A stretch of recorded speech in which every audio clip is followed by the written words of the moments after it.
Hey everybody, welcome back to the WTTA podcast. I'm here with Kevin Berry, the co-host today, producer. What's happening, Kevin? It's not going so hot right away, but I think our luck's going to turn around. Yeah, we'll glove save it. And then a man who absolutely does not need any introduction, provocative figure, controversial figure, WTTA family. Welcome back to the show, Rob. How are you? I'm good to be here. Proud to be part of a glove save. Any sporting reference we can get, I'm in on. You know that. I know you're a big sports ball fan. And it is basketball season. So there you go. How have you been, man? How are things? good, busy. Here at Avidity headquarters, just boxing up some stuff, getting ready to send out some goodies to some FFLs around the country, and just got back from a trip to Denver. Before that, I was teaching up in Michigan, getting ready to go teach out in Hawaii again. And summer is here down in North Carolina, so got a lot going on. Yeah, you wear so many different hats, whether it's PDN, Avidity, Walk the Talk America, all the stuff you do on your own. It's crazy that, all the teaching and it's crazy that I always complain about like the 25th hour. I need that 25th hour of the day. And I don't know how you have the energy to do what you do. I think that really part of it is that I'm doing something different, from sometimes hour to hour and certainly week to week and at least day to day. And that is what keeps me going, I think, right? So if it were just doing the Avidity Arms stuff, then it would be like, you know what, I'm going to take a day off. But I get a day off from Avidity Arms when I'm teaching on the range. I get days off teaching on the range when I'm sitting in a policy conference. I get days off from all that when I'm doing, a Zoom or some kind of media things. That's really what makes it possible to keep going, I think. Yeah, well, one of the things I wanted to talk with you about today. So I don't think I'm speaking out of school, but I've always thought that you were one of the most misunderstood figures in the firearms industry, right? One of the things that I think is amazing about you is the stuff that people never see, because you do a lot of, no, it's true though. Like, yeah, you do a lot of behind the scenes work. I've seen you do it with me and you do it by yourself, right? The biggest fear I think a lot of gun people have is going into what they call enemy territory, or places where we're not necessarily welcome, and having really hard discussions. But I think you really thrive there, right? Having you at the research conference, and I've said this on air before, it was one of my favorite things is to watch you run around that conference and just basically checks and balances for people that might have an opinion on something or throw out a statistic and things like that. And that's really definitely thrive in those situations. I feel like we're very similar. Like, we like to ask a lot of questions. We challenge views, but we also, don't necessarily like offend people when we do it, especially when we're in those scenarios. So we've been having a lot of discussions about two things lately. Obviously, one being a statistic that's being thrown around all the time now. It seems like everywhere that firearms are the number one killer in the youth, right? And and we can break down whatever that statistic is, how that how people get to that number. Usually it's like a 1 to 17 or 1 to 19 years. And then the second thing that we've been talking a lot recently about is ERPOs. But you've been working on this project that's kind of going on behind the scenes, and it's not just anti-gun people, but it's a combination of a bunch of different gun people. I know David Yamani has been part of this, and other people that are Walk the Talk America adjacent, I would say, to us. I don't know how you want to talk about this stuff, but we've been doing so much talking by text and we get on calls, but I really want an update from you to tell me like where you think some of this stuff is going, and dissecting some of these statistics that get thrown out. And obviously red flag law is a hot button. So why don't you just jump in and tell us what you've been up to lately? Yeah. So this project, some days it's number 1 on the list. Some days it's number 8 on the list of projects going on.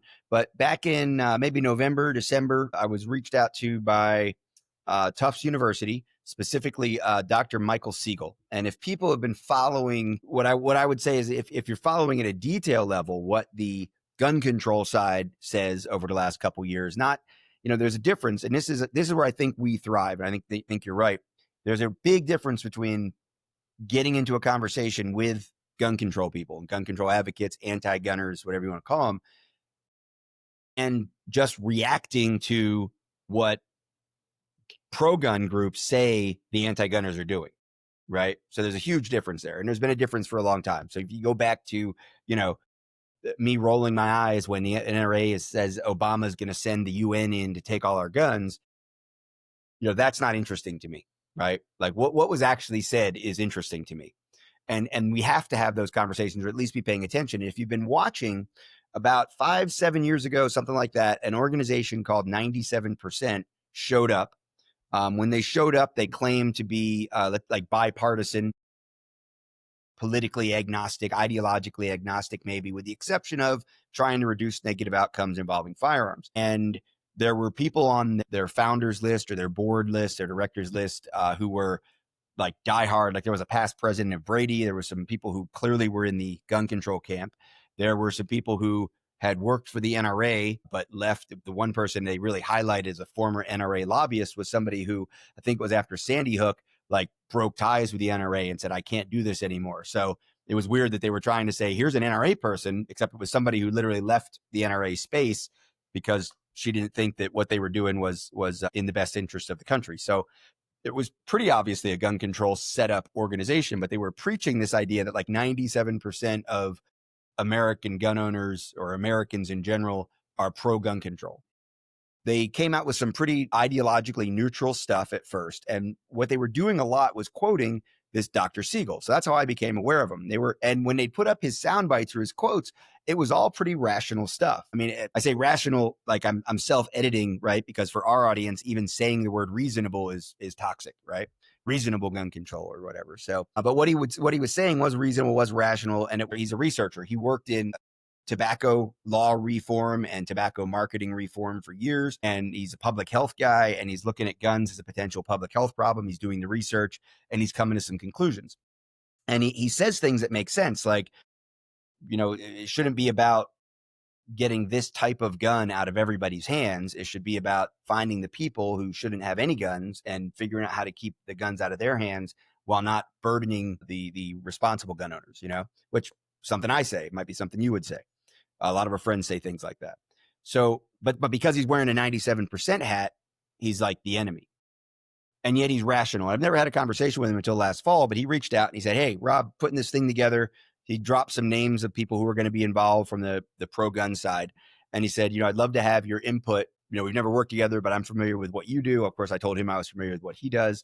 And I knew that it looked like he had backed way off from what 97% was doing, because about 2 years ago, 97% just flipped the switch and became very overtly gun control and pro-gun restrictions. So it looked like he had backed off from a lot of that. And so I did a couple Google searches and saw kind of what he was up to lately. His big thing was actual violent acts are the only reliable indicator. And of course, that makes them the best reliable indicator of potential future violent acts. So if you have someone who's done some violent stuff, then maybe that's the person that should be on our radar and our list for not having guns. He also said some things along the way about recidivism and timeframes on recidivism and percentages on recidivism, and the idea that, just like if you are a felon in this country federally, you lose your gun rights forever, right? And only very recently, under Trump's administration and the new Department of Justice and the new Attorney General, have we started to see the restoration of rights. Even though technically there's always been a way to do that, it's never been funded and it's never been mandated. Now we're starting to see that process kick in. But he was ahead of the curve on this, saying it, a couple years ago.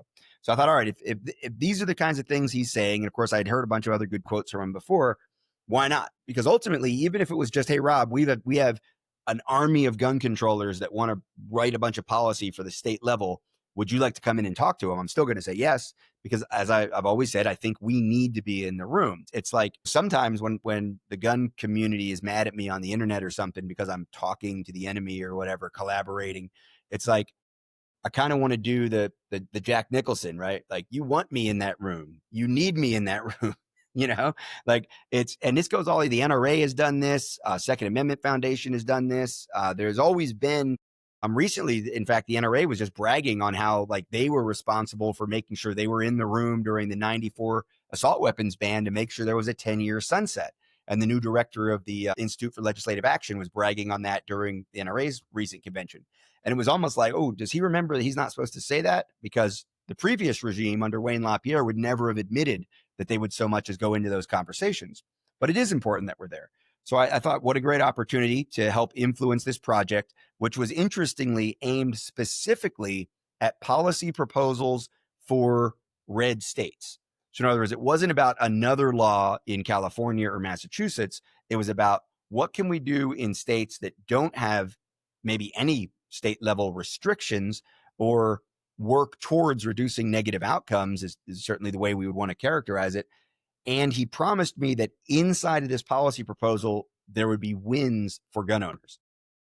And that's really what if there was ever a hesitation, that's what got me in the room, because I was super excited to find out what are the wins that the gun controllers are okay with, let alone maybe even proposing. Maybe they're seeing something I'm not seeing, because I don't even know what those could be in a state like Tennessee or a state like Georgia, or Texas. What are these wins you're speaking of? Tell me more. I completely agree with you. Right? Yeah, I was taking a breath. I mean, you know me, I could No, talk for the whole hour. No. So I just want to make sure. I'm letting you cook. Checking in. I didn't know if we lost Kevin. Kevin's not always on the podcast with me, so he doesn't know what's going to. He didn't know you pulled the string and I was going to go. No. I'm good with you going. It's fascinating to me, and I agree with you. I agree with you that we need to be in those rooms and we need to see what they're proposing, and we need to be there for checks and balances and speed bumps and making them think about the things that they don't think about, right? I mean, we've already shown that there's so many unintentional consequences that most people have never really walked through. And then usually when they do, that's when they pull you aside at these conventions. They're like, I never thought about that. That's really interesting. I'm going to bring this up later, right? So let's like starting there, right? Which even if let's say I disagree with everything in this policy package, right? Now, this was supposed to have ended last weekend, right? So this is the draft of the policy package that basically they want to be able to walk into a state legislator. I'll just keep using Tennessee as the example and say, here, this is what we think would reduce negative outcomes of firearms in your state without unfairly burdening gun owners. And we think it could pass and get signed by even a Republican governor because it's got some baked in wins for your gun community and for your constituents who are responsible gun owners. So that's where that starts. But even just ideologically, a couple of highlights. We did extend the project for 3 months, so it looks like we'll be ending closer to the fall than we anticipated, just because there's some really good things that came up at this 3-day meeting we just had in Denver, concerns from both sides, and to reach closer to consensus, because there are 6 parts of the proposal. Walk the Talk America will be happy to know that there was 100% consensus on the suicide prevention proposal. We had another like 95% consensus. There was another one that was around 90%, another one that's in the low 80s. And then we've got 2 sections of the proposal that we didn't get to. And that's the major reason that we're going to extend for another couple of months and work. And when I say consensus, here's a couple interesting facts. One, the room was crafted to be ideologically even. However, as we have run into, there are a lot of people who are, I'm a gun owner, I'm pro gun rights, and those people in this room, those people who had like actively worked for gun control organizations and actively campaigned for gun control laws that had no wins whatsoever for gun owners in various states, were definitely counted on the pro gun side. When I look at the room, we started with just over 30 people. We had some quit, which I'll get to here soon too.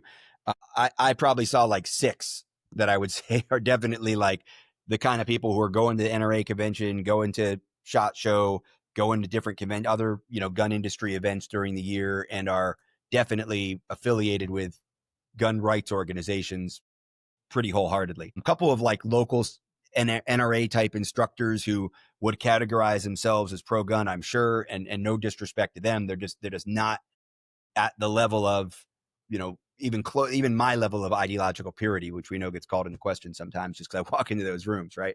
And then there was a lot of people who were on the other side. And interestingly, of the people who have quit the project, there are a few that I don't know why they quit. There are a few that I absolutely know that the reason they quit is because they did not feel like the gun control community should be care about what Rob Pincus thinks. Now it's interesting. I wonder, like, how did they get in the room? One of these women, I went to her webpage after she quit, after like the 2nd or 3rd month, and on her social media, it was like she was ranting against the project openly. Like, I don't know why we think we need to work with gun owners. Gun owners have proven that they're irresponsible and they don't care, and we as a community need to be fighting against them, not with them, trying to work with them. And I promise you, this was one of the most professional, cordial, well-run Zoom distance projects that I've been involved in. I've been involved in a lot of them. It's being facilitated by a group that this is what they do. They bring people together from opposite sides on complicated, nuanced issues, and they have a great structure, great process. I was very skeptical at first that their process was going to work, but through strict time limits and a lot of structure around when you can ask a question or when you can express a concern or when you can just raise your hand and say, I want to contribute something not related to what's already been said. That structure has made this an incredibly productive and efficient process. But some people just didn't like it because, I got equal time with a person who was talking about, saving just one more kid. And I was talking about protecting Second Amendment rights. And there were people that were invited into their room that didn't feel like I had any place at the table, and they quit. So it's interesting that the pro-gun side has sort of gained pieces of the, gained percentage of the room just through attrition, because I don't think anybody on our side, certainly not the most diehard people in the pro-gun rights, they've stayed in the room. And one of whom has been pretty much like against anything that we've said, but his voice is in the room, and it's important that he's contributing. And I almost don't think there's a counterpart on the other side where I can say anybody who's left on the gun control side has been vehemently no compromise. So it's really, but that's been interesting.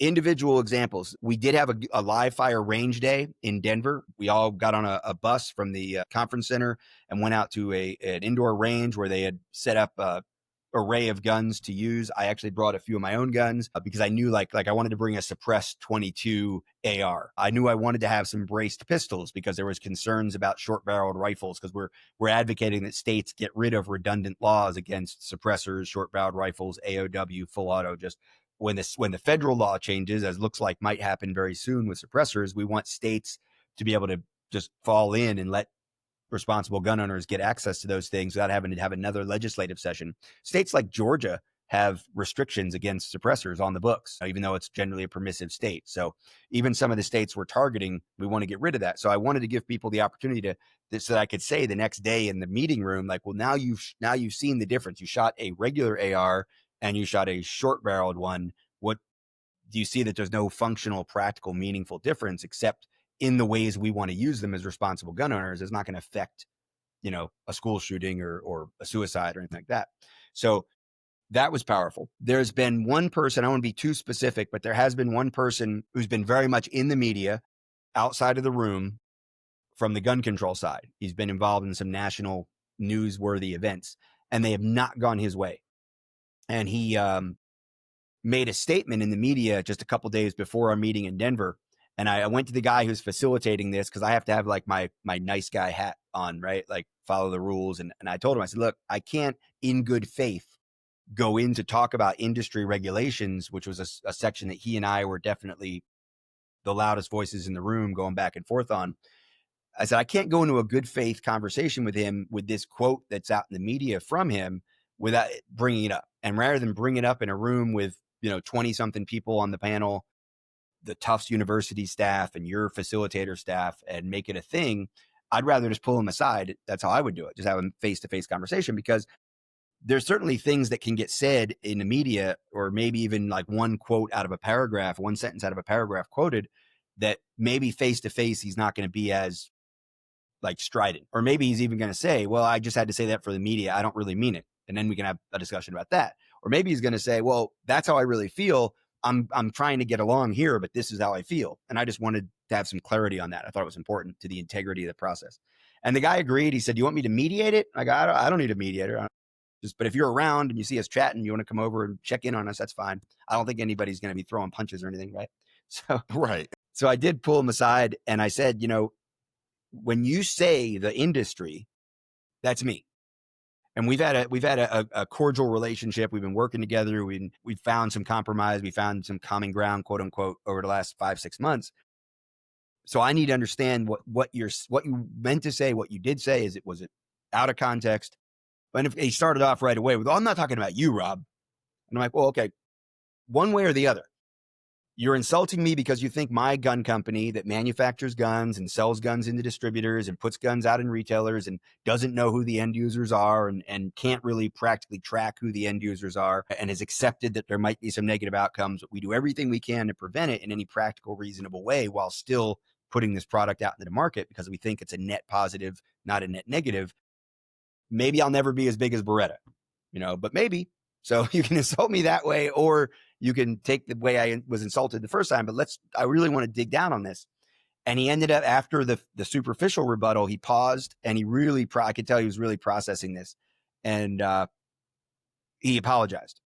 Not only did he apologize, and he kept to me later that day and said, hey, I really appreciate you pulling me aside and making me think about that. I don't know anybody in the gun industry, honestly, except for people that might be, opposing me on a CNN debate or opposing me in a courtroom or something like that. And I've never had to think about it. And then as we closed the session, he made the comment, in the future, one of the things that's come out of this is that I'm going to have to think, what would Rob think about this? And he mentioned one other person in the room. What would Rob think about this? What would that guy think about this? Before I speak, whether it's the media or even maybe to some of the people I work with on the gun control side, is we need to remember that this is not a monolithic group that we just treat as a they. And I thought that was powerful. Had a woman in another session, which is maybe related to what we're going to talk about with this kids thing. She broke down. She started getting teary-eyed. She talked about this 5-year-old, the family of a 5-year-old that had died, and how she had to hold the parents, in her arms and try to make sense of it and try to figure out how to deal with it. So that's what was in the background of a lot of the stuff she was saying hadn't been shared. And she knew that was an isolated incident, but it was a powerful incident, and both in her sharing that to give us some perspective on their side, but also to say she recognized that emotion is part of the conversation.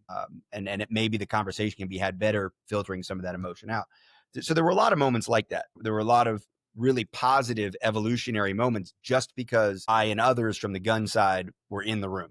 And I would say probably, I've been doing this for a long time, right? So I've been in that room a lot and paying attention to this for a long time. And I'm sort of cynical and have heard a lot of those stories. But I really do think there were some people who are newer to the game who were coming in, maybe just, what part of the Second Amendment do you not understand? Realizing that they had to tone that way back if they were going to have a real conversation. So I think there was evolution on both sides, which was good. Yeah, that's always like, to me, how me and you talk about, there's these things that people do and they're just like little things that they do. Like, so for example, like somebody who may be a little anti-gun or gun control goes, I'm an NRA certified instructor, or I served in the military, as if like now all bets are off. Like, right. You have to listen Anything to me. You say I'm the okay. resident. Right. And we do it too, right? Like there's certain things that we have on our side that we do it too. I'm not saying that, but one of the things that I do not, it's just kind of, nobody is saying that holding a dying 5-year-old child in any capacity is acceptable, right? In society. Like, but it's kind of crazy because when people like throw that out on the internet, I always say like, oh, have you ever held a dying child from a car accident? Or have you ever held from a drunk driver, right? Like, do you have that same energy? Do you get up and you get so angry at alcohol that you say like, I want all alcohol gone and something needs to be done about this? And it's like weird how we accept certain types of death and we just keep it moving, but we don't blame the tool that may have caused that death. I'm going to say that alcohol in this case is a tool, but it's crazy that the gun kind of brings this passion and emotion out of people. And I've had many instances where I was sitting with somebody that was, revisiting in their head children dying, whether it's Uvalde or, Parkland, and they tear up and they're crying. And it's like, I totally understand it. I validate like that is a horrible thing, but that's not how you make decisions in this country, off of emotional reactions to things that you don't like or understand completely. And I feel like a lot of that happens. It does. And there's so much of it, right? And it's understandable, I think, to a certain degree. I think it's relatively easy when you talk. Alcohol would be, in the category of drugs. I think a lot of people put a bunch of weight on, well, drugs are illegal, so let's get rid of them. And alcohol isn't illegal, so let's accept that. And we talked about, I think, that's one of the things I've certainly evolved on, right? Like I was all like, yeah, Nancy Reagan, you're awesome. No, no, no, no. And then somewhere, but when I moved out to Colorado, living in Telluride, you start to get a different perspective. I'm working for Sheriff Bill Masters out there and seeing his perspective as a libertarian sheriff and on cannabis. And then retroactively looking back across my experience in law enforcement and my experiences in life, alcohol does you can't even do the math on how much more damage alcohol does compared to cannabis. And yet, if you'd have asked me in 1999, 2000 as a cop, like heyday of my law enforcement career, I was like Nancy Reagan disciple, just say no. Like you had seeds in your ashtray or in your floor mat. I was in your car, right? And alcohol was just, so be it. Alcohol is part of the game. So I've evolved my thinking on that. Other people, I think, evolve on guns. I think cars is probably the most obvious one where we just say, you know what? We need cars. Cars are so good. Cars do much show, productivity, efficiency. Like we're not getting rid of cars. People compare cars and guns and they're like, well, why do we need guns? And there's this utopian vision, I guess, where we don't need guns, but that's not an argument when we're talking about a civil right. And nobody really wants to hear that. And that's hard. Back to the alcohol though, technically we don't need alcohol. Right. No, that's what I'm saying. I think people can accept that alcohol is a vice. And then there's this legality issue between, fentanyl, let's say on one side and beer on the other. They're all vices. But if you get in a car while you're drinking beer, now you're doing something illegal. No, and I think if you look at the damage, long-term health damage, relationship damage, emotional damage, and then the trauma, the actual car accidents and stumbling through a plate glass window and every other trauma thing that happens under the influence of alcohol is probably doing way more damage than fentanyl, but we're all talking about fentanyl because that's the one that's easy to demonize. Right. And there's not obviously a multi-billion-dollar industry that's a million times larger, probably literally, than the firearms industry. But we've got the car industry out there and the alcohol industry out there that are lobbying way harder than the NRA ever dreamed of lobbying, or NSSF or NASGW for the gun industry. So those aren't going anywhere. And so we just accept those things. I think when it comes to guns, and again, just from talking to the people and working with the people on the other side of the equation, there's a lot of people that just don't understand they don't accept any justification for why we need guns. And when I started out Saturday morning, when we started the big work, Friday night was kind of the social gathering and we started the real work Saturday. First time we were all in person because it's 2-hour Zooms multiple times a month for the last 6 months. Where I started out was, we have to accept some things, right? And there's some things on that side of the room we don't want to accept. Obviously they had us mingled. They didn't really have us like shirts and skins, but that the people that are on that side of this topic ideologically have to accept the reality of the Second Amendment and the civil right and the 400 plus million guns that we know about in the hands of 100 million owners in 50% of the households in the US. Like we just have to accept that. And that side of the room might have to accept that. On our side, we have to accept that there are deaths, that there are negative outcomes, that there are recklessly negligent and irresponsible people who have guns, and that there are things that we can do to avoid the meeting of those two realities and certainly lower those numbers. And if we can accept those things and not argue about how small the number is of deaths or argue about why we need a gun at all, then we're going to make some progress this weekend. But if we get mired down in either of those extremes, this is all a waste of time. So that number, firearms are the number one killer in youth, right? Children. How did that come up all the time during this? It came up a few times. There was at least one practicing pediatrician in the room. There are other medical doctors in the room. Some in the emergency room services. There are definitely activists who are focused on that issue of kids, and of course it's in the news all the time too. So we see it a lot. And whatever the spin, we definitely, infants get taken out, because of all the unfortunate deaths that happen for a whole bunch of different medical and medical practice related and birth defect related reasons.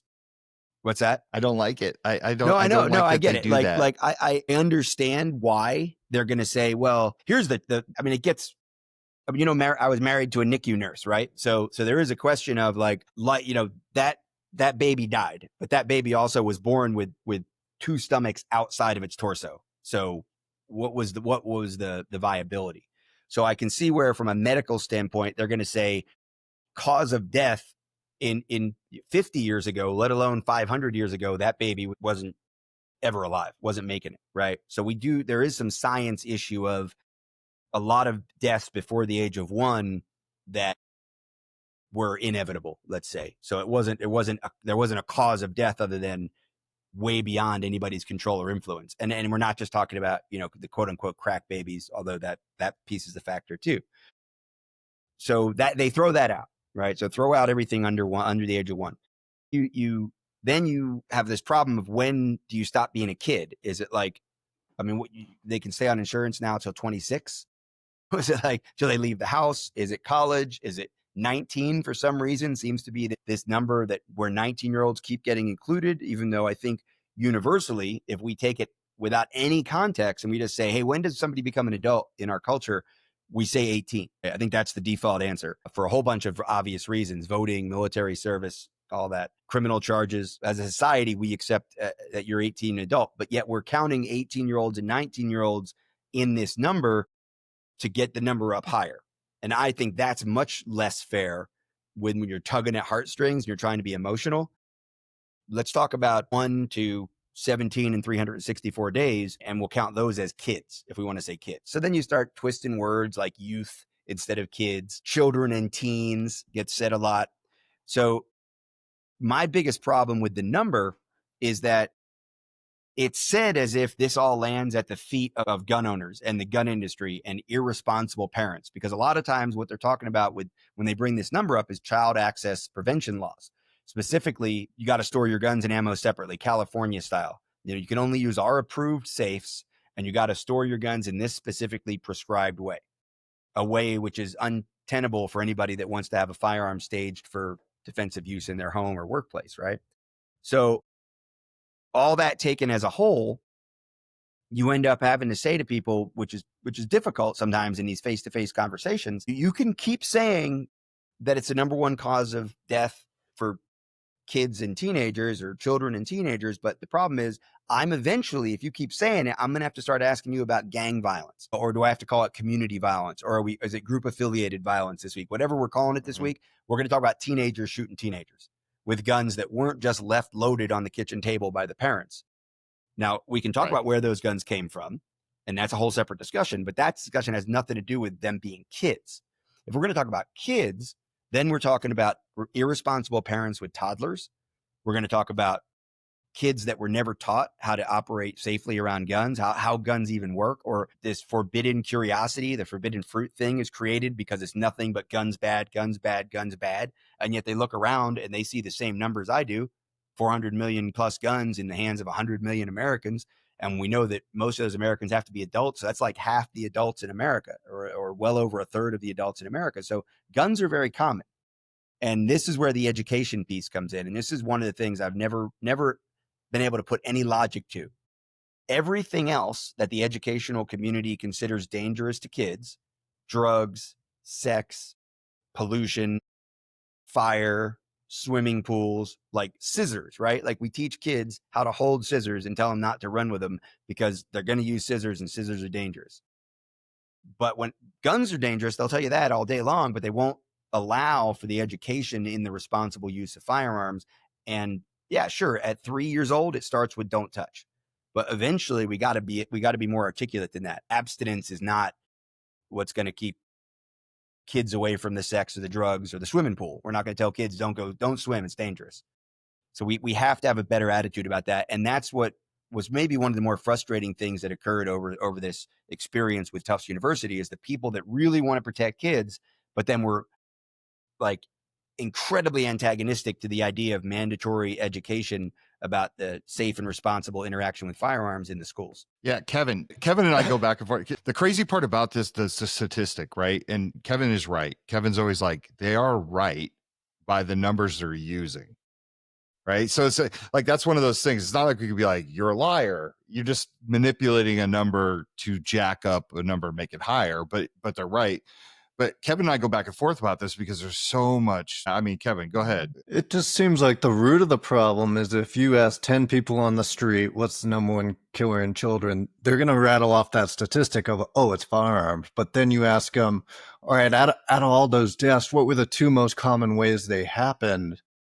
I doubt 9. Many people are going to know. It's just almost like we throw out the statistic, but we're not saying, okay, here's how those are happening and here's how we can reduce them, like you say, through education or all that. We know the media clearly doesn't really put much of an emphasis on showing how and why these events are happening. So it almost seems like an opportunity for the firearm industry to say, all right, here's how those are breaking down and here's how we're working to reduce those. So this statistic can't just be thrown in our face every day. Is that kind of your perception too, Rob, of people know the statistic but don't really know the underlying numbers?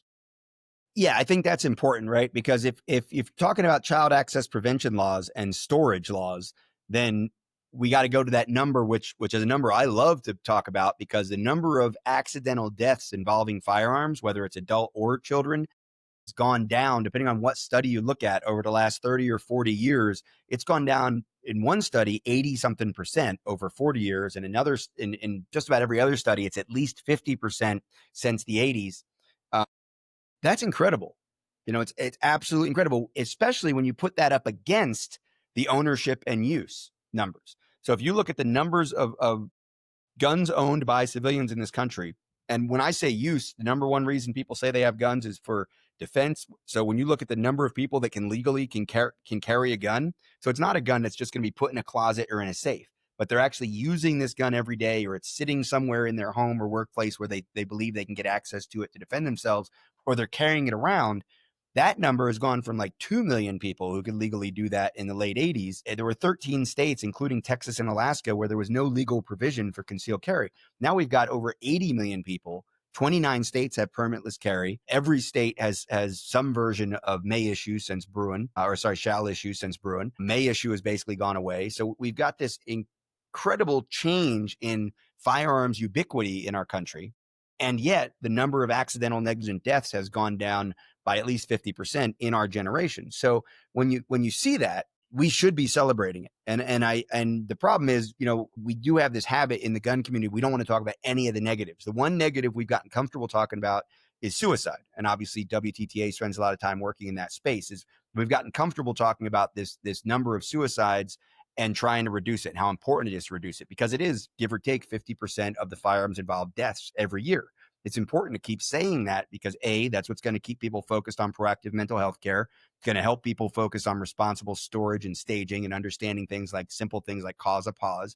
And it's going to put that number when it comes out at the end of it, or, you know, a couple years after the stats are all consolidated and we find out there were 37,000 deaths or 41,000 deaths or 38,000 deaths. When you cut that in half, it's still a number that's big that we should do something about. But when you think about half of that being suicides, that other number, when we go back to comparing it to all the guns and all the owners and all the households, it really is small. We're doing a good job. And to your point, Kevin, I do agree. If we took that number of deaths, if we take 18 and 19-year-olds out, we talk about kids, we leave the infants out, and we go from 1 to 18, and we take suicides out of that, guess what happens? That number drops, I think it's by about 40%. If you take violence, child on child, like intentional violence out, even you take the 18 and 19 out, you still have this youth involved violence that's going on. And then you take out your justified homicides, law enforcement or otherwise, take that small piece out, you end up with a much, much smaller number than people are thinking. You end up with this number like 2,000 to 3,000. 2,000 to 3,000, is that too many? Absolutely. But as we dig into it and we figure out how many of those are preventable by something like a child access prevention law.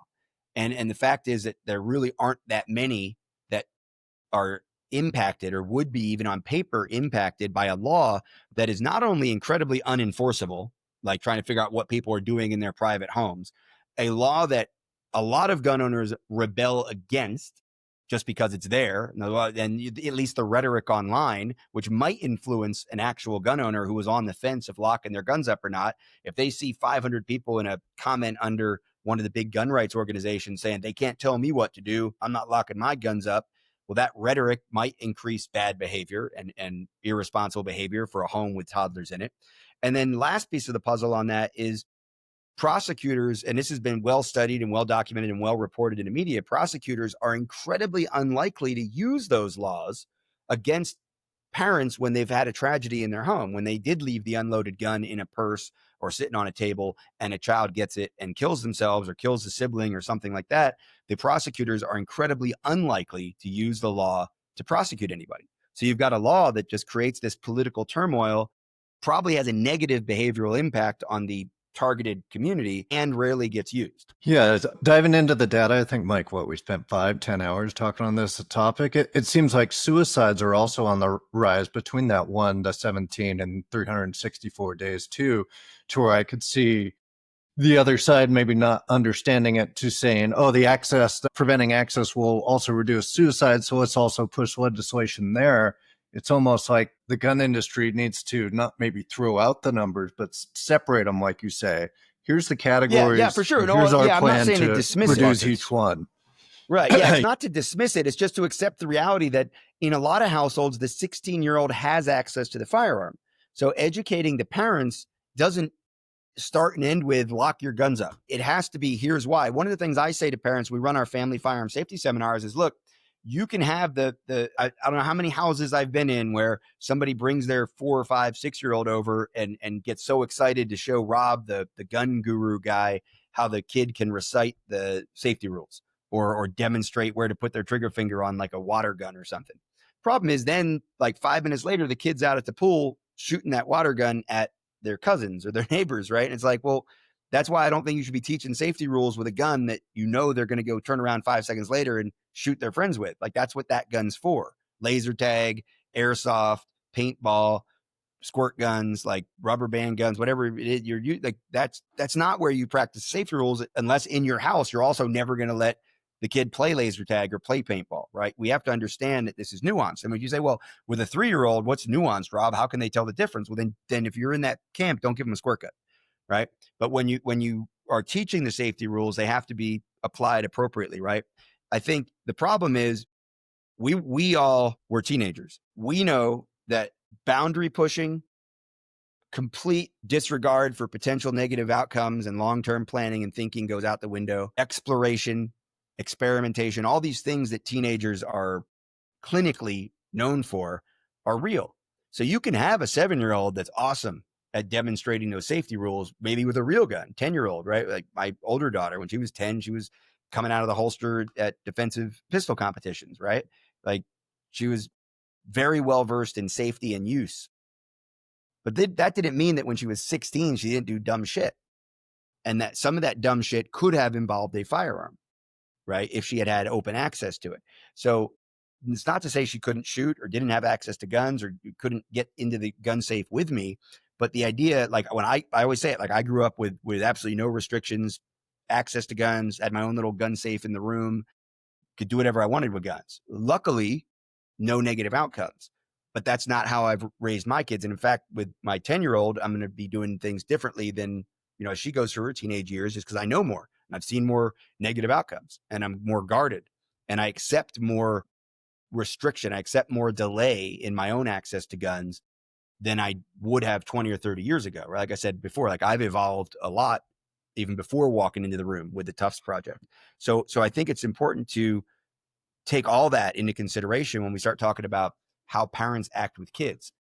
Again, you come back to this idea, you're not going to change a parent's mind about locking the guns up if they've watched their kid go from 4 to 10 or 12 obeying the rules and demonstrating good gun safety. You can't just say guns are dangerous, they should be locked up.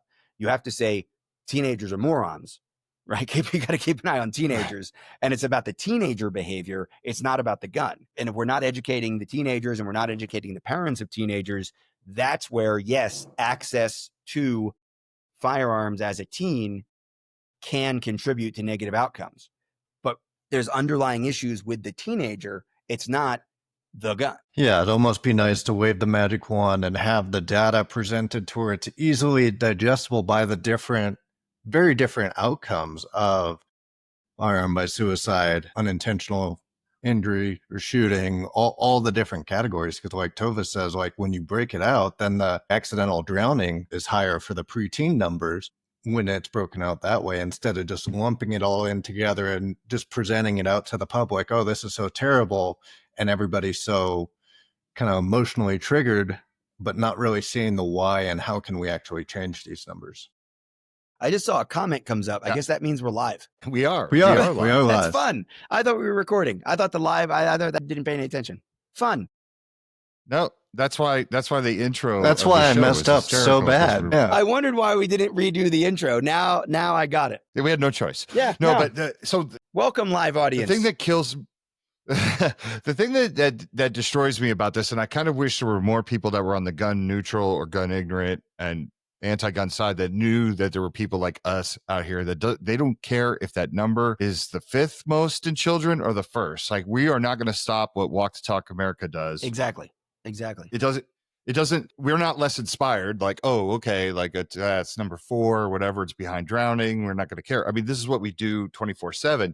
And I feel like there's too many people over there that are worried that if they don't inflate a number, because me and you have a mutual friend right now that we're working with, that he's so caught up in the attention grabbing of this thing. And we're like, it's kind of become an anti-gun rally cry. Like, let's just not do that. Right. Like, you're saying different things, like, let's celebrate the wins. Let's be positive for once and keep going.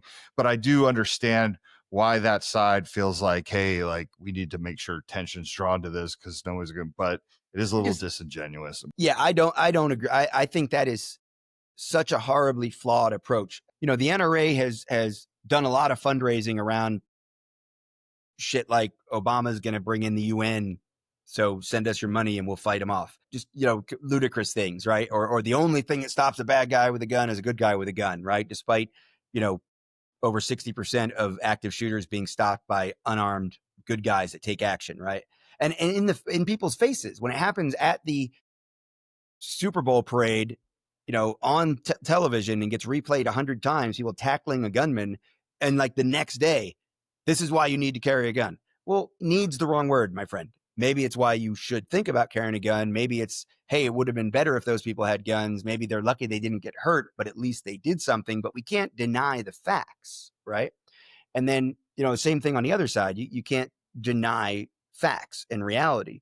When we hear them say things like, you know, assault weapon ban, and we know that it's just a made up political term, and 97% of the people calling for assault weapon bans couldn't come into this room and touch all the guns that are assault weapons without just touching everything that looked like, you know, that one up over my head. That'd be the best they could do, right? And so and then some of those would inevitably be guns that were not whatever their technical definition would be. And it sort of reveals, I guess this is another thing that came up. It sort of reveals the I'm just anti-gun. Like, I don't care what that gun is, the fewer guns, the better. One of the other things that came up in this process, and I have a scheduled call to help someone understand why I'm so adamant about it, is this idea that someone kind of called for, on the basis, I think, of like respectfulness in the room.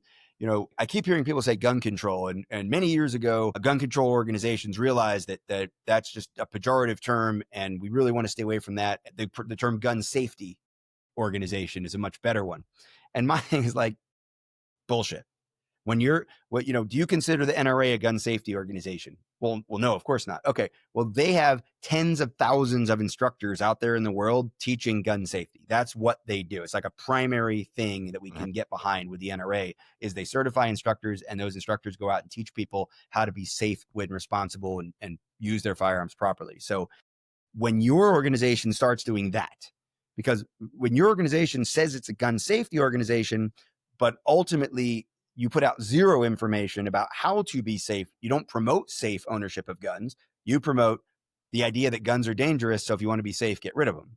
So no, I will never respect that request for those to be referred to as gun safety organizations. I'll continue to call them what they are, which is gun control organizations. Now, if I want to be insulting, or if I want to go to an extreme, I'll call you an anti-gun organization, right? And I honestly do think there has been an evolution on that gun control side where there's been a lot of acceptance over the idea that, okay, we're not going to have this utopian get rid of all the guns. We're not going to go the way of England or even the way of Australia.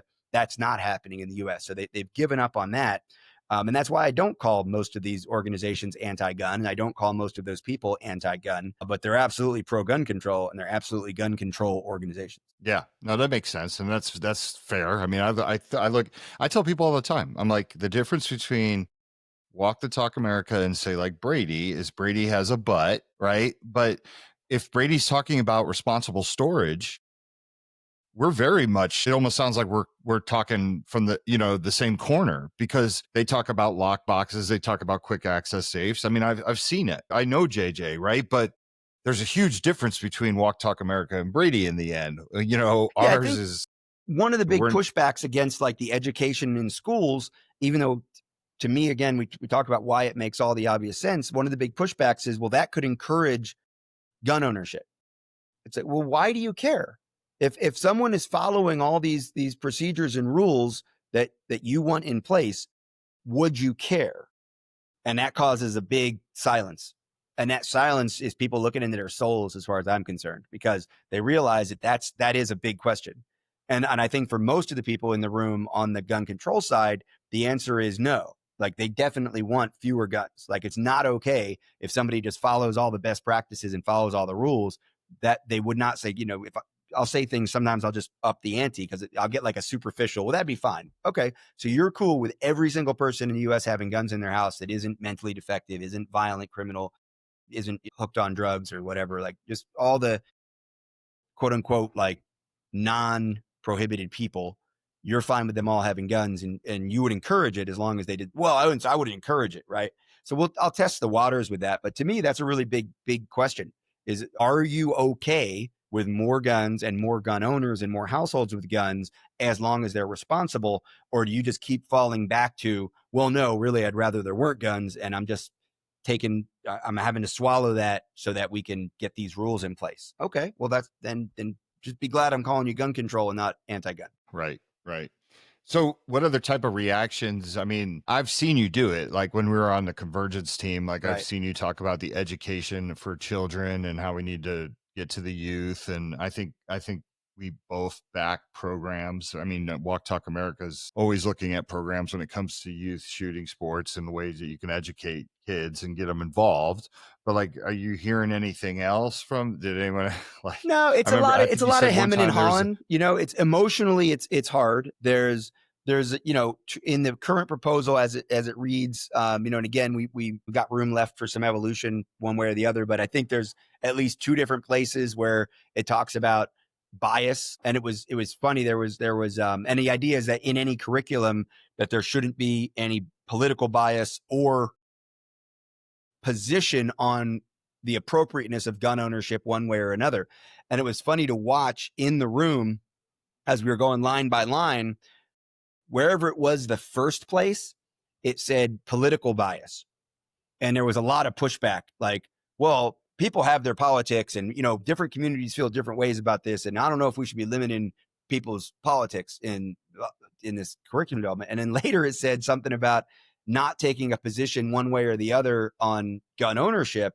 And that the same side of the room that was maybe more worried about bias earlier was all of a sudden like, well, that's perfect. I'm glad it says that. And it's like, they're the same thing, right? But somehow you read political bias as different from bias against gun ownership, but that's exactly the bias we were talking about in the first place. So we're still hashing through that one. That one has not been settled. It's one of the more contentious ones. And again, there are some people who I think are just 100% against the idea of talking about guns at all, because somehow, like, as if every movie and every television show and every comic book and every TikTok thread and whatever kids are going to see guns. So there's this one very naive Victorian idea, like kind of, and I'm sure it's the same on the sex education side. If we were having that conversation, it's people like, we don't want to talk about sex in school, like as if kids aren't going to bump into the concept of sexual intercourse at any point outside of that classroom discussion. So I think that's naive and that's utopian in their way. We just don't want to talk about it. Then you got another group of people who might want it talked about, but all they want to say is guns are dangerous. Here's the numbers. They just want to pull the black lung out of the bag and say smoking is bad. Don't do it. Just say no, run away. They don't want it, but to me, that's disingenuous, because a 13-year-old is going to sit in the room and be like, but my uncle has a gun. maybe my parents might have guns. The police officers all have their guns at home, the security guys, right? So there's this trap skeet clay pigeon range next to my house. I drive by, the bus drives by every day. So I know there's guns out there. So let's not pretend that it's just instant death if there's a gun in the house. Right. All the good guys in every movie are drawing a gun right. So to beat the bad guy. So I think that's disingenuous. Then you have this other group that's like, yeah, I get it, but man, it's dicey, because what if people bring their politics into the classroom or whatever? What if one kid gets inspired to go out and try something with a gun because of that class, and there could be negative ramifications we're not seeing? And then it goes to the side of more the pro-gun side, where it's like, absolutely, we need a class, but that class has to have age, or now the correct term is developmentally appropriate levels of discussion. So we want to make sure it's like, don't touch the gun at 5, and we don't start talking about responsible uses of guns until 10, and maybe into the teenage years, talk about what responsible storage should look like. And I'm thinking, in my world, I'm like, think about the impact that like our generation have. Kevin, I think you're a little younger than Mike and I, but like think about our generation's impact on seatbelt use or smoking on our parents, right? And all that came from schools and PSAs and, driving it into us that smoking was bad and seatbelts were going to save lives. And our generation put a lot of pressure. I know for me, it was more of the smoking thing on my parents and uncles and aunts and grandparents. For my brother, he was more impacted with the seatbelt use. What became a thing that was really important. So I think we can educate kids about what responsible ownership should look like, so that they can go back into the families and be like, hey, Dad, how come you aren't locking the gun up? Dad, is that gun up on the wall operational, or is it functional? Is it non-functional now? Which is something we do in our house, is we might remove a key component. So there's still some guns that you can see, but they can't be used. And the guns that can be used, you're either not seeing them, or they have a quick access, like a stop box lock on an AR, or they're inside of a quick access safe. So, and then you've got the other side, then you got the other extreme, which I think is unreasonable and just a little naive on our side, which is all kids should be taught how to shoot. Like we're not going to get the public schools to take all the kids to the gun range. So, there's a spectrum, and that's what, go back to the beginning of this conversation. I think that's what's the most important thing inside of our community. We need to remember, we need to respect, is that there's an ideological spectrum that even gun owners are going to be, maybe not all the way to the end, but they're going to be 2/3 of the way from pounding on the table, everybody should have machine guns issued to them, when they turn 18, all the way up to the people should be able to buy guns, but we all should have to get training, mental health checks, a note from our doctor, and our neighbors need to have notification that we brought a gun into the house. There are those gun owners too. And then on the other side, you've got people who are, nobody should ever have a gun, all the way up to, yeah, I'm okay with you not you having guns until you prove that you can't be responsible. Then you should never have guns again.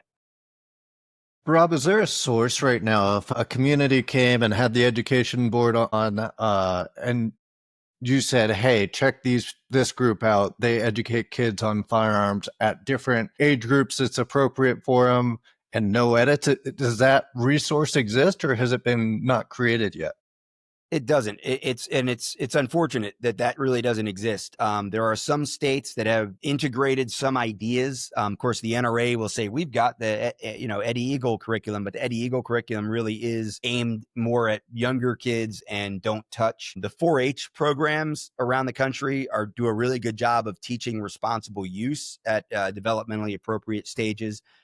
We have inside of IC Training Company, we have the Family Firearm Safety Seminar. I've actually talked about working with 2 different gun rights organizations in fleshing that out and making that more of a national program. What it has come up repeatedly in these discussions is, well, where is this curriculum going to come from? And that's where, again, kind of where do you land on the political spectrum? Some people are like, well, what we should do with the state policy, if we're going to legislators and telling them what to do, what we need to tell them to do is they need to direct the Board of Education to put a program in place. And then they'll follow that up with, people who trust the Board of Education are also going to say, and it's going to take them 2 to 5 years to figure it out.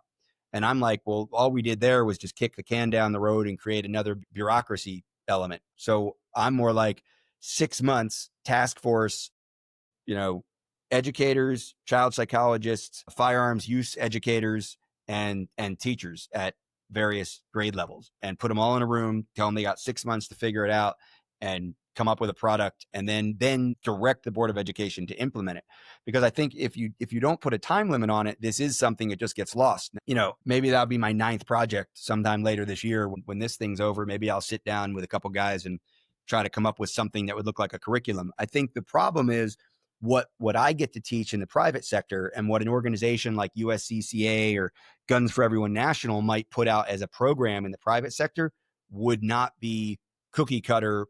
You couldn't airdrop it into a public education system because of all the considerations that we need professional educators and child psychologists and all that in the room to give their stamp of approval and give, their expertise in terms of the number of hours and the appropriate language and all that stuff to fit into that public education space. So I would love to see something like what we're talking about in this project, where a state is tasked, where the legislators and the governor signs it and they say, okay, this has to be done. You got 6 months to figure it out. And I think that would create a starting point, at least. Then we would have something to look at, and it could get nitpicked from either side and from the educators. And let's get it into the field and test it, because right now we got kids dying, and some of those deaths are preventable simply through education. Yeah. So, and I completely agree with that. And I think, that I guess that's why, like, I didn't have a problem necessarily with the number of kids dying. And then underneath, like in the project that we're working on, right? We're working on a project with Rob Borg on basically how to put locks on guns. Yeah. How to lock them up. Right. Yeah. And when I was trying to steer him away from using this statistic and throwing it out, I was like, you know what? The compromise for me was put that number up there. Like, this is the number of children that die annually. And then I was like, underneath it, put something like, many of these could have been prevented. And I think, Kevin, you gave me the idea. Many of these could have been prevented by using this sheet or by visiting this page, right? So it's like, you have a number that's like big, you see it, it's a real number. I mean, these are kids dying, whether or not we agree on the age range, but then kind of drilling down to, well, we're going to talk about a specific few in here now that we got your attention. And that's the way I look at it, right? I mean, that's why my thought was celebrate the 50% reduction in accidental and negligent deaths over the last 30 years. And then whatever that number is, like if it's 2,000 kids died in 2023, whatever the last year we have the data on, in ways that could have been preventable by simply controlling unauthorized access. Are you doing your part, or what about the guns in your home? And I think when you take the entire gun, because again, if you're going to emotionally respond to this, it's the number one cause of death. I think all the gun owners have seen that by now. We've all been confronted by it, and we've heard it rhetorically refuted and the statistics dismissed, and we've all talked about how they're twisted. I just don't think it's impactful. It's impactful for fundraising. Like, if this guy is trying to put out a flyer that's going to get fundraising to a gun control organization, that's a great one, right? But if you want to go to a gun show and set up a table and have people not just, give you the finger and leave their trash under your table, but actually stop and talk and maybe pick up a lock or hit the QR code, then I think I think the behavioral aspect with the gun community is you want to say, look, just about everybody's doing this. And as a community, we've done a great job getting this number really small.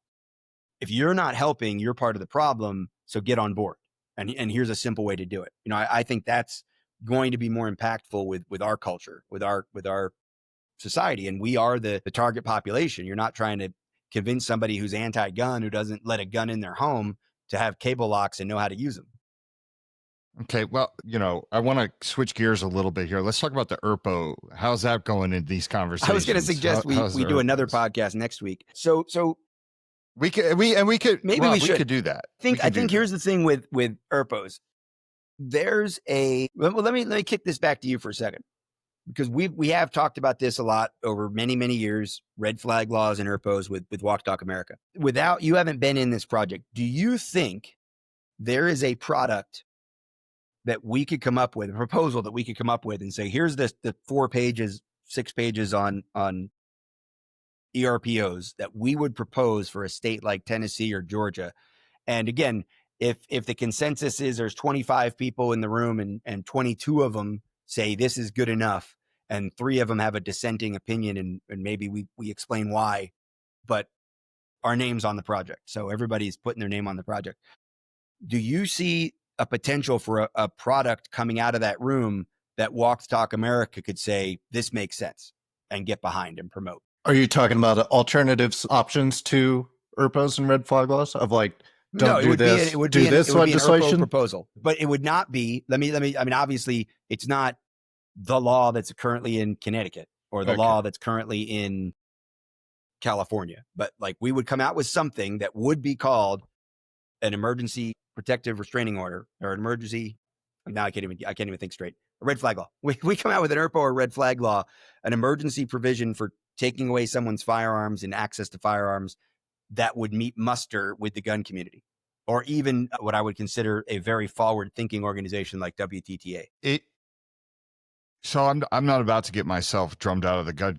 Kevin, you want to take this one? No, I'm kidding. I got it. Well, this is my point. Let me let you off this- the hook because this is my point. I think that No. Can I say? Yeah, okay, go ahead. Let me say one I was thing. going to let you off the hook. Let me say Go one ahead. thing. No. Don't let me off the hook, because for starters, I would have to see the person removed along with the firearms. Does that make sense? I think so. Yeah. You want to see the person go leave society for a minute, take a time out. Yes, if you're bad enough to where you can't have your firearms in your person, I don't think you're in good shape to have knives. I don't think you're in good shape to have a car, right? Like I don't want it. It would have to be, we had to get them out of there because it was bad. I mean, you see what I'm saying? So that would have to be a starter, and I don't know if people would agree with that. But if you're not good enough to have your firearms, you're not good enough for me to be out on the street. Kevin, what are your thoughts there? Yeah, I like where Mike took it. I thought initially of like just titling it the same as every other law. It'd be nice to shift it away to call it something else, to start leading the new alternative to everything that's already existing. Just because everybody's going to, like the statistic we're talking about, everybody says that statistic, negative reaction. It'd be nice to introduce a new concept and build something new and say, here it is, kind of like what Mike's talking about. Hey, if you're a danger to yourself and society and you can't have firearms, then maybe, you're taken away from society for a little bit or something like that. And then add in other innovative ways we've looked to promote responsible storage, make rebates, and put in the legislation that maybe gets childhood education, some commitment for investing in that. All these different things that we really think can reduce negative outcomes from firearms, and have that be the plan instead of adding red flag law. But this is red flag law 2.0. Don't worry about all the other ones. It's not that. Right. And I think that's part of it, right? So when I first started having these conversations inside this project, it was sort of like we're starting in the wrong place with this terminology, right? If we can't say we can say evolved ERPO, we can say firearms rights respecting red flag law, like whatever you're going to do, those terms are so burned right now, right? That it's very, very hard to see anybody on the pro gun side being open to having the conversation. And why? So then the question is, okay, why? Well, due process gets thrown out a lot.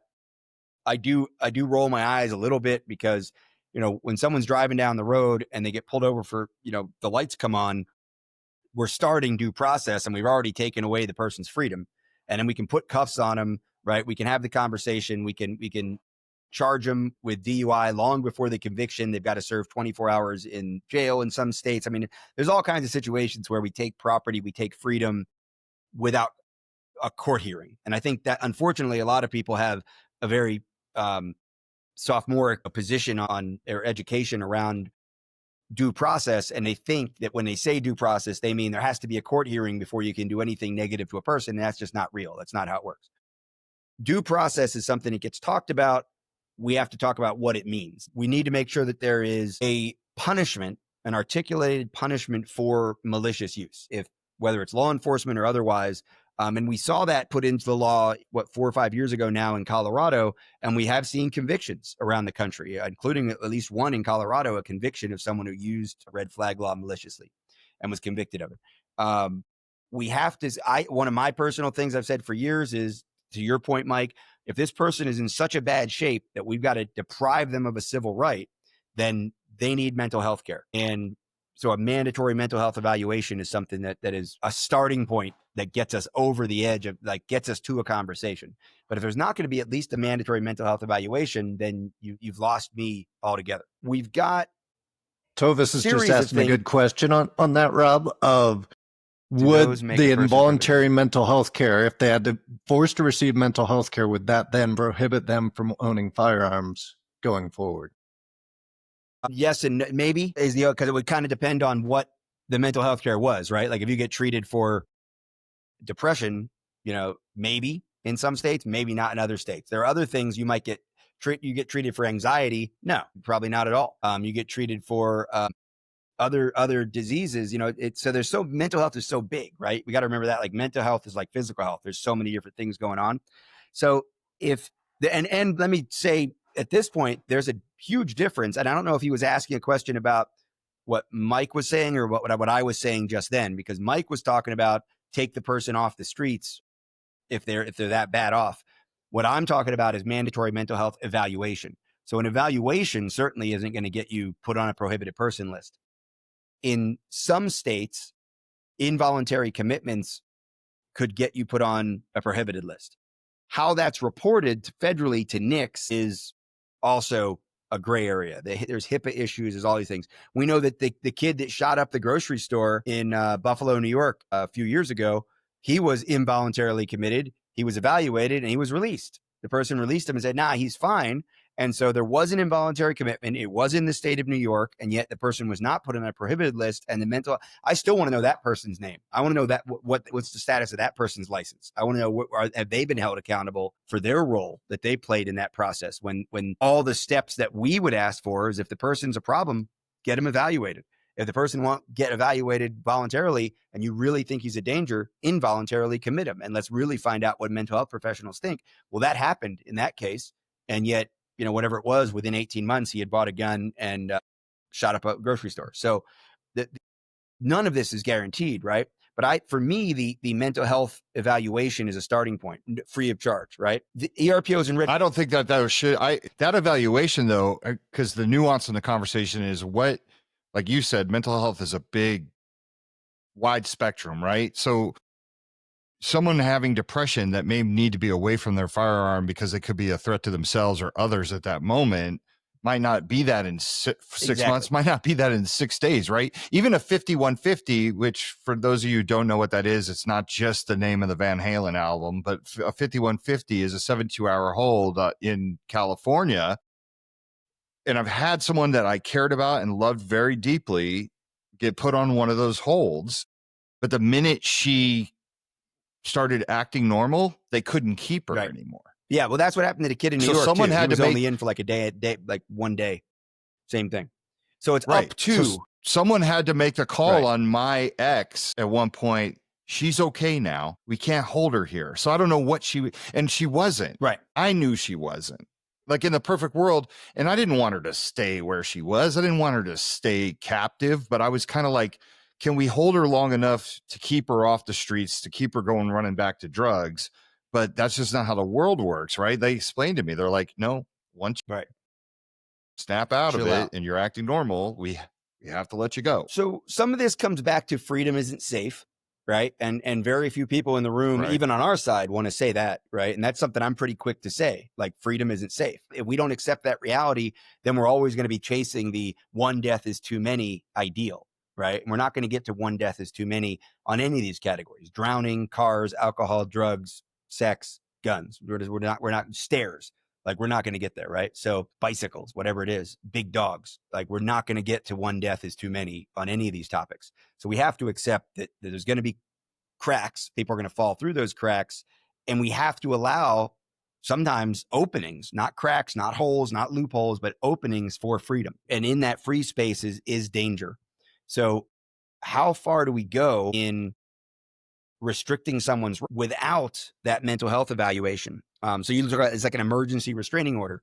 That would do it. But what a emergency restraining order requires a specific threat, a specific target, and a specific complainant to come in and say, I feel threatened, or here's the problem. You certainly can have law enforcement involved, but there has to be a target, right? And that's what a lot of people say, well, if there's no target, there's no restraining order opening. When it comes to involuntary commitments, there'll be a lot of police officers that show up in the room who advocate for gun control, who will say, well, that's easy. I mean, if I'm doing an involuntary commitment, all I have to do is just get the guy to the hospital and then I wipe my hands of it and walk away. And in my personal experience from law enforcement, that's bullshit. It is, yes, there is a longer tail to a criminal charge, but when you serve an ERPO, you also could be, and I'm done. There's a lot of weight that comes with taking somebody to the hospital, especially because the hospitals are underfunded and they don't want you bringing a whole bunch of people in your police car to the mental health institution, especially because it dissuades people from seeking mental health proactively if they think mental health is only a ramification of interaction with the police in a lot of communities, including the gun community. So I don't buy into this idea that it's a cop out for the cops. It's easier for the cops to take them to the hospital than it is for them to do a red flag or an ERPO. I think in some jurisdictions that may be true, in some agencies that may be true, but certainly not all of them. So the alternatives, which is another big piece of the discussion for the gun controllers, there are actual legitimate alternatives. And one of them is, because a lot of the examples are like, well, what if some guy's running around in the street saying he's going to kill his neighbor if he drives by again and makes too much noise and he's disturbing him watching TV. That guy's not quite there and he's making that threat. Oh, what was that word you just used? Threat? Yeah, we have criminal laws for that. There are charges that can be filed. There's protective orders that can be issued, and they do restrict, in all cases, they restrict access to firearms. And it specifically is a response to an actual criminal activity, making a threat, intimidating, harassing, all of those things. Disturbing the peace is a thing. If some guy hasn't made a threat, but he's just out there making a bunch of noise, rambling incoherently and disturbing people, that's a charge. That trespassing is a thing if it's happening in a public space or it's happening on somebody else's private property. There's all kinds of ways that law enforcement can interact without having to run right to the red flag law. At the other extreme is where you are, Mike, which is if this person really represents a danger to themselves or others in the trained but not mental health professional trained opinion of law enforcement, they can always, in every state, there's a provision for the involuntary commitment, different durations, different criteria, different procedures, but there's always a procedure available to them. And usually it's not very convenient for law enforcement to go through, but it's something we need to be doing more of, I think, in these cases. If somebody really is that much of a threat that we're going to restrict their civil rights, especially considering the lag time, right? If I go have an interaction with you as law enforcement, part of the due process is now I've got to go to the court or go to a magistrate, get this order, and then I have 24 hours to come back and serve it. Well, if this person was such a danger, why am I not getting them off the streets now? Why am I not addressing it right now? Either because they've committed a crime or because I can take them to the hospital through the mechanism of that 5150 or whatever it is in different states, Baker Act, things like that. It's the tool that should be used much more often, honestly, in these cases. And that's what I've been advocating for, is more of that. Now, because the concern is, as you know, in Nevada, we're all one tragic event in any state, including Georgia, including Tennessee, North Carolina. You are one traumatic event from gun laws coming in. Even Florida had gun laws come in under Pam Bondi, right? We had age restrictions, some other things come in Florida. Nevada went hardcore against certain types of guns just 4 or 5 years ago. So there's a complacency, I think, that sets in where people would say to me, Rob, I understand when you say you have to be in the room or we want you in the room if there's a chance to make the law in Massachusetts not as bad. But why would you ever want to even talk about gun laws in Tennessee? Well, because it's CMA Music Fest in Nashville. God forbid something crazy happens at Country Music Fest in Nashville this weekend. You're going to have every country music singer, every politician in Nashville, and that's the seat of power in Tennessee, calling for gun control. So we are one event away from gun laws, even in those states. So I think it's important that we're talking about what an ERPO, if it's going to exist, should look like. I think it's important that we're talking about these other things. Let me end this, if we can wrap it up a little bit, with some of the wins, because I think that's an important part of the conversation. It was going into this for me, and I think people maybe still haven't heard well, Rob, what are the wins? What are we getting out of this? One thing we're advocating for as part of this package is a protection for the private right to manufacture firearms, except as controlled by everything's going to be except as in the federal level, right? Because these are all state level proposals. So explicitly codifying a protection for private gun making is important because ghost guns, quote unquote, are so demonized right now and under attack. Tax incentives for training, tax incentives for safe storage and safety locking devices. And that includes the idea that like in Tennessee, where there's no state income tax, or Nevada, where there's no state income tax, you can't have a tax deduction then in state law, but you can have sales tax exempt. So in Tennessee, I think sales tax is almost 9% now. So a 9% discount on your training, including your training expenses inside the state, and safes, quick access locks, things like that. Incentives, tax incentives for manufacturers, anybody who's making safety devices, which is broadly defined. So it could be a safe manufacturer, a lock manufacturer. I think under some explanations, anybody who was talking about developing safety, enhancing safety in a firearm. So like, look at what SIG did, right? Where SIG has kind of evolved the drop safe criteria, right? Because of their problems they had early on with the 320. Now people are doing much more extensive drop testing. Most manufacturers are. I would see even that as falling under the umbrella of the tax incentive qualification. We've got a proposal that all redundant federal laws are removed from any state codification, so that if suppressors come off the NFA and are no longer treated like special status by the feds, you don't have to have another round of legislation in the state to get that law affecting anybody. Or if the Supreme Court were to make a generalized ruling, you don't have to have a legislative action or have a law hanging over people's heads that just kind of gets in the way. That also opens us up. If we have a real ruling, some states have tried to like take suppressors and short-barreled rifles out from federal restrictions by saying, well, if it's made in the state and it's sold in the state and it stays in the state, then the government doesn't have the interstate commerce a clause to reach in and get involved. The Supreme Court has not yet said that's okay.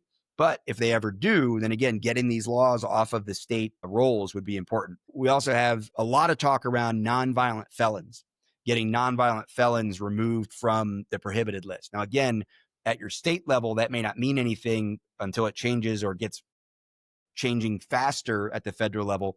And the other thing we have built into every level of the prohibitors list, so whether it's violence, mental health, violent felony, obviously things like that, whatever reason you're put on a prohibited list, in our proposals, all of those have a window.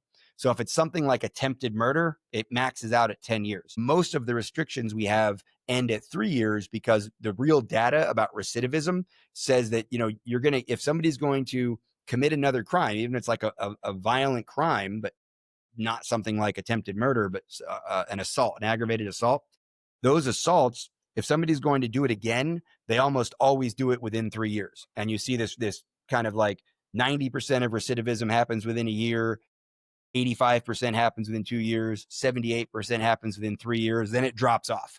And all of a sudden you're at like, there's hardly any increase or decrease. It just kind of planes out with recidivism after 3 years. With that data in hand, it's okay. So your prohibition to own a gun should end after 3 years. If from serving your time, your penalties, whatever your fines, your jail time, your probation, when you're rehabilitated, and to your point earlier, Mike, when you're allowed back into society, you're allowed back into society with your civil rights restored, not with this gun prohibition hanging over your head. I'm sure I left some things out, but it's there are definitely some wins in there. I think it's incredibly important to focus on that as a reason we need to be doing this work, as well as obviously tempering what the gun controllers might try to get pushed through, and even in these red states could get pushed through in the aftermath of a tragic event. I know we're ending up, but what's your percent kind of confidence that groups that come together with all these different perspectives can come up with some kind of thing that looks good for gun owners? Because like you say, all the different perspectives matter. Just in that kind of thought exercise, you have a mental health examination. Well, what happens to that individual that does the mental health examination? What happens if they mess up? Do they have any liability? Like, there's so many things that need all those different perspectives from them involved. Are you feeling good about something that's going to come out of it, or is it just kind of a deadlock in those conversations? No, I don't think it's a deadlock at all. I think, like, for example, we have a provision for cultural competency as a requirement for being picked for the provider of the free mental health exam. Because it's a civil action, you can't have a government provided attorney because ERPOs and red flag laws are not, their civil action is not criminal. So you can't have a lawyer provided at government expense. But what you can do is, and what we're including in this provision, this actually came from an anti-gun or pro-gun control lawyer, raised his hand and said, well, what you could do is you could have a list of lawyers who would be willing to give their services pro bono and provide that to someone when you give them the WTTA card about, gun owner friendly mental health resources, you could also give them this list of lawyers who said that they will help free of charge with people who are served with ERPOs. So there's stuff like that happening, right? There's some good faith stuff happening. I think that you have to, first of all, you're never going to get that 10% that says, all gun laws are unconstitutional. That's all I'm going to say. It's all I'm ever going to say. And I won't give an inch. And I want kindergartners to have machine guns. Like those people, no, they're never going to buy in, right? But I don't think that's most gun owners. I think most gun owners are willing to say, yeah, the guy who literally stabbed 3 people last week probably needs a timeout on gun ownership, right?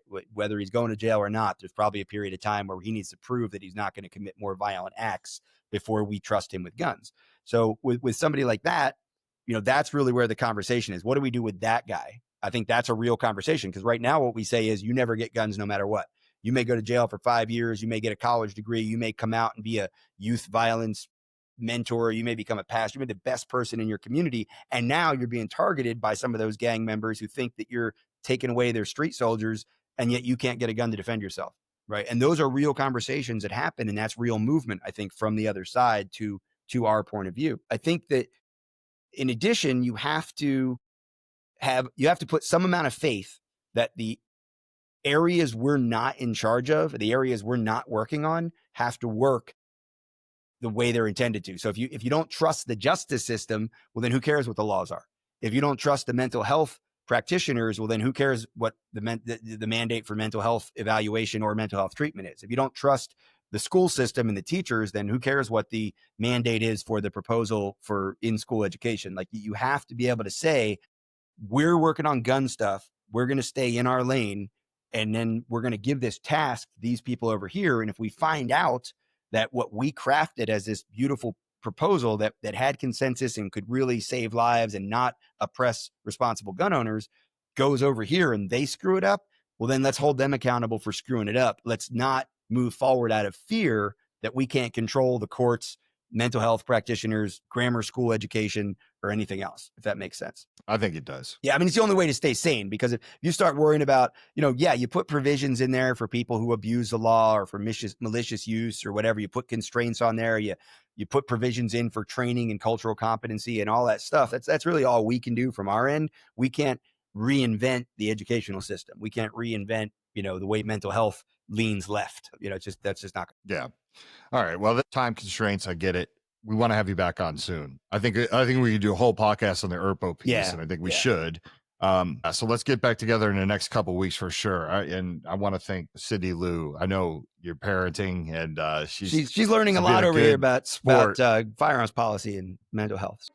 Exactly. No, but I want you to get back to having fun with her. I appreciate you coming on. This actually went a lot longer than I thought, but see, I think these are fascinating conversations that provoke a lot of thought, and they're important. And what I'm going to do is, the next time we get together, I may ask some of the my colleagues on the other side of the fence to consider coming on and having a chit chat. In fact, one of the guys who's involved in providing training. He's affiliated with a gun control organization, and he provides training to law enforcement in how to use ERPOs, but also how to be respectful in them. And I know he considers himself pro-gun, and he's, seems like a decent guy in general. Been working with him on this project now for a few months. He actually said specifically that he's very interested in what Walk the Talk America is doing, and in trying to find ways to integrate WTTA's ideas into even the training he's providing to law enforcement officers. So I think there's some people that you'd be fascinated talking to, and the audience would maybe appreciate hearing from. We're not going to agree on everything. That's okay. I think that's important to, again, it's a starting point. We're not going to agree. Now let's have a conversation. Yeah, I love it. So let's plan on that. I think we owe it to the audience real quick. How are you tending your mental health these days, man? Building a house? Yeah, still working on the house. I got Cindy Lou's over here. She's with me for the summer, and that's the best mental health I've got, is the fun we have. So she actually went out to Denver with me, and she had friends come out and hang out at the pool. And at the end of the day, somewhere between the work session and the dinner session, jumping in the lazy river with her, or even just going out and shopping and hanging out.